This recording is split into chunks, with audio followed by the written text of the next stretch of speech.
It is a story set in Singapore, where the heavy rains seem never to end. In the middle of this season, we meet Ling, a dedicated Mandarin teacher.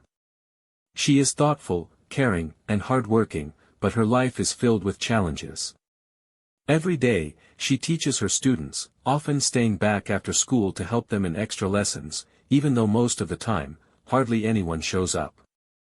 One of her students, whirlwind, begins attending these classes regularly. Unlike the others, he shows interest and puts in effort.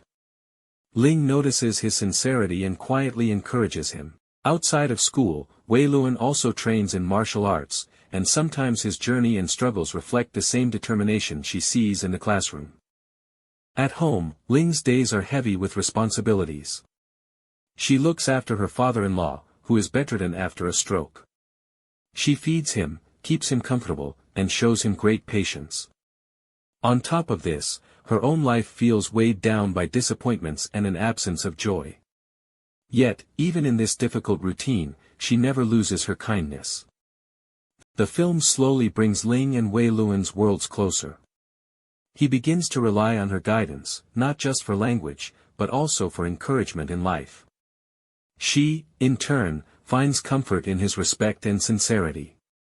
Through small moments, sharing fruit, walking in the rain, quiet conversations, we see how two very different people can form a connection built on understanding and care. Around them, other characters shape the story too: Ling's husband Andrew, often distant with his own preoccupations, her mother-in-law and family back in Malaysia, who remind her of where she comes from, and the school community, where colleagues and principals keep watch over everything that happens. Each of them adds layers to her journey. The rain is almost like another character in the film. It pours through the streets, taps against windows, and follows Ling wherever she goes. But as the story progresses, the rain begins to feel less heavy, as if slowly giving way to light. By the end, Ling decides to return to her hometown in Malaysia, where she can breathe freely again.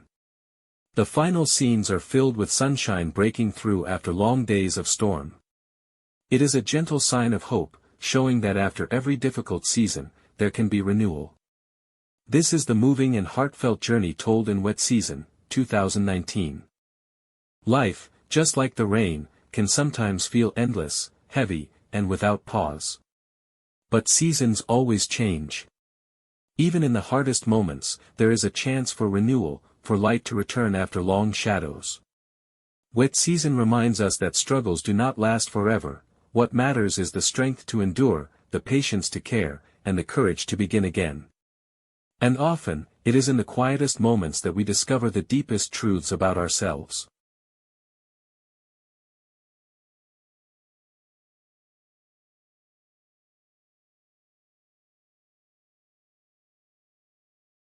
The series Mutual Consent begins with a peaceful setting but quickly throws us into a storm. We meet Anna Fedorova, a young teacher of literature. She's calm, thoughtful, and carries herself with quiet dignity. One evening, Anna attends a party with her friends on a yacht. The group seems cheerful, the atmosphere festive, but beneath the laughter and music, something darker brews. As dawn breaks, the celebration is over, and Anna's life has changed forever. We see her stumbling through the streets, barefoot, soaked, and injured. Her face shows not just physical pain but deep emotional shock. She finally reaches the local police station. Gathering all her courage, she gives her testimony. She names her own friends, men who are powerful, wealthy, and respected in the city, as those who hurt her. But instead of sympathy, Anna faces disbelief. People around her whisper, judge, and point fingers. How could a simple teacher go against such influential figures? It seems easier for society to blame Anna than to question the men in power. At the police station, investigator Anastasia Smirnova listens carefully to Anna's words. But Smirnova hints that Anna should just move on and let everything go, because the accused men are untouchable. This moment is the first turning point. Anna could have chosen silence, but she refuses. She stands her ground, determined that the truth must come out. Soon, another investigator, Viktor Nestorenko, takes charge. Unlike others, Victor believes Anna deserves to be heard. He arrests one of the suspects, Maxim Chebativ, and even organizes a reconstruction on the same yacht, hoping to uncover details of that night. This is a bold move. It shows Anna that at least one person in the system is willing to fight for her. The case begins attracting wider attention. A journalist from Moscow, Tatiana Bortnikova, arrives to cover the story.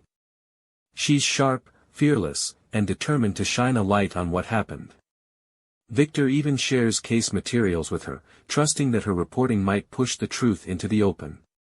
But the road ahead is not smooth. The accused, especially Anton Belov, hit back, claiming that Anna is trying to blackmail them. Rumors swirl, and suddenly Anna is portrayed as the villain instead of the victim. To make matters worse, parts of her past are revealed. Years ago, she was dismissed from a prestigious Moscow school. People use this against her, twisting her history to question her honesty. Yet, the truth slowly begins to surface. Other women come forward, telling their own stories of being wronged by Viktor Doronov, another suspect. Investigator Smirnova and Victor uncover old reports that had been buried by their superior, Pavel Kruglov. It becomes clear that this wasn't the first time these men were accused, only that their power had protected them before. Meanwhile, Anna's courage inspires others. Her former students organize a protest in her support, holding signs and chanting for justice. This public display shows the community that Anna is not standing alone.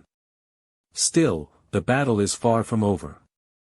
As pressure mounts, Victor feels the weight of responsibility. To strengthen the case, he arranges a lie detector test for Anna. The journalist Tatiana is invited to witness it, ensuring full transparency. Anna undergoes the test with calm determination, knowing her honesty will shine through. In the final episode, the results confirm it. Anna has been telling the truth all along. What happened on that yacht was real. And not just to her, her friend Alina, who could not bear her own pain and took her life, had also been a victim of the same men. The tragedy that was hidden for so long finally comes to light. The season closes with a powerful message. Anna's fight is not only about her own justice. It is about breaking a chain of silence, about standing up against a system that protects the influential while silencing the vulnerable. Through her courage, others begin to find their voices too. Mutual Consent Season 1 is a gripping journey from fear to courage, from silence to truth. It shows how one woman's decision to speak out can shake an entire city, forcing people to face uncomfortable realities. It is not just a drama about Anna, it's a story about society, about power, and about the cost of standing up for what is right.